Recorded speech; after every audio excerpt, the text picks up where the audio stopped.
How do there, guys, and welcome back to Edgar TV, where today what we're going to do is we're going to talk about all the different stories that are coming up at this year's PDC World Championship. Now, obviously, the world title is the biggest event, the biggest prize money, the biggest payouts. It's one of those events that changes a lot of things on the rankings. It is so top heavy. And it's top heavy for a reason, because it's the World Championships. Now, everyone is going there, obviously, to do their best and to try and win the world title, but not everyone going there realistically is going to win the world title. There is stories going on all over the place. There are 96 players going to that event. 96 players will have different stories. Some players will be going to try and win the event. Some players will be going to try and get as far as they can. Some players will be going for a debut where the first round will essentially be act like their final because it's just such a dream come true to make it to the Alexandra Palace stage. Some players will be trying to get tour cards. Some players will be trying to break the top 32. There'll be all sorts of different stories and things going on, and I've dug some of those out for you to get a little sneak preview before it all kicks off and we see all the interviews where people tell you all the things I'm about to tell you now. So we'll start at the top, and first of all, the world #1 spot is up for grabs, but it's highly unlikely that it will change. In order for the world #1 spot to change from Gerwyn Price to Peter Wright has to win the world title, but even that might not be enough. If Gerwyn Price reaches the 4th round of the event, he will be the world #1, regardless of what happens anywhere else within the event. So, highly unlikely, but Gerwyn Price will probably stay as the world #1. Fallon Sherrock could win a PDC tour card without having to go to Q school based on her performance getting into the top 64. I've seen some comments around saying, like, why is this a rule? And it's always been a rule. Christoph Ratajski went this way. John Rodriguez might go this way, which we'll get to in a bit. It is a actual route. It's not something that's changed or rule change. It's actually something that's always existed. For Fallon Sherrock to get a PDC tour card without going to Q school, she must reach a minimum of the 4th round of the World Championships. Now, to do that, this is her route. Steve Beaton up first. Now, that could be a win. You know, Steve's not been on the best of form, especially on the TV stages when he's been playing there recently. Kim Huybrechts will be her seed. So she'll have to beat Steve Beaton, Kim Huybrechts, and it's likely the game which will get her the tour card will be against Gerwyn Price, the current world #1 and defending world champion. So Fallon's to get a tour card, Steve Beaton, Kim Huybrechts, and Gerwyn Price will be her route. Raymond van Barneveld recently got back into the top 64. Well, he will do at the conclusion of this event for sure.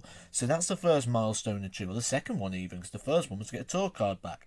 Barneveld's next goal after that will no doubt be getting himself back into the top 32. However, for Raymond van Barneveld to get to the top 32, he is going to need to reach the final. So this will probably be more of a building blocks rather than it be something that catapults him back into the real elite of the sport.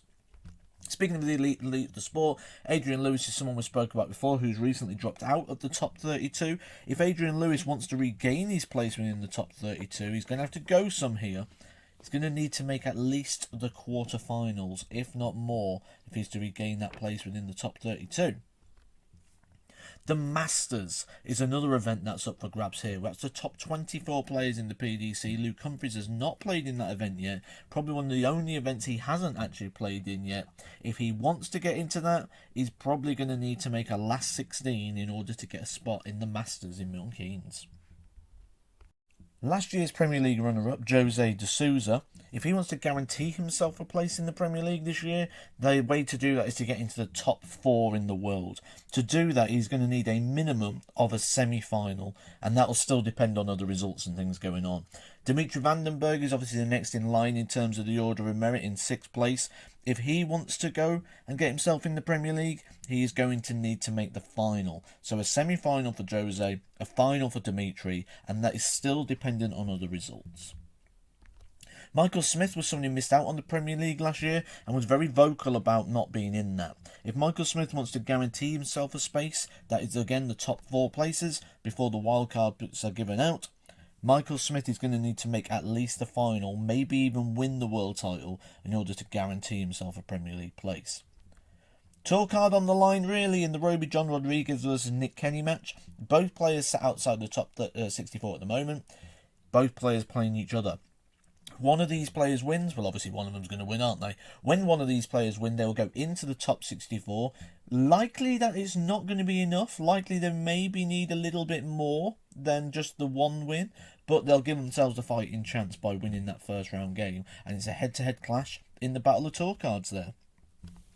Speaking of Tour Cards, Scott Waits has got a very anxious wait in relation to the Tour Card. So Scott Waits is not in the World Championship, but is sat a bit more on the verge than you think he is. So he's 5 places inside at the moment on 59th place.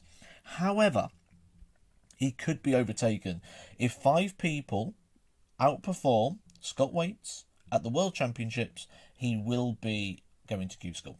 Now, when we look at the people who are close to Scott Waits, so we'll look at those that just need the 1 win. Some people may go on a run and win 2 wins and come from nowhere, or 3 wins and go past, but we're going to look at the most likely suggestions, which is 1 win. Roby John Rodriguez versus Nick Kenny. Someone has to win that game. So already we've dropped that down to 4 players. So if 4 of these players win, out of the next 5 matches that I read out to you, Scott Waits will lose his Tour Card. So if Raymond van Barneveld beats Lawrence Alagan, Martin Schindler beats Florian Hempel, Ryan Meeke beats Fabian Schleppsler. I'm sorry if I'm murdering your names, I'm terrible with names. Bradley Brooks versus William Borland, Alan Souza versus Diego Portela. I think from those, I mean, the way Souza's played this year, and Raymond van Barneveld, we could probably say we've got 2 there. Schindler against Hempel, I think, is a complete coin toss, 50-50 sort of game. I don't know much about Fabian, but I know Ryan Meeke can throw some darts. Bradley Brooks versus William Borland, I think, as well, goes down the 50-50 road. So Scott Waits is going to have a bit of a nervous wait throughout the World Championships.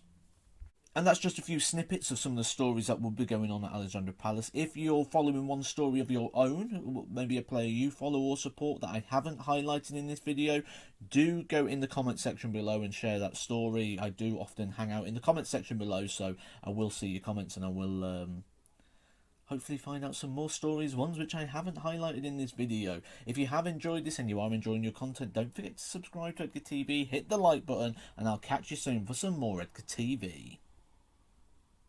Edgar TV.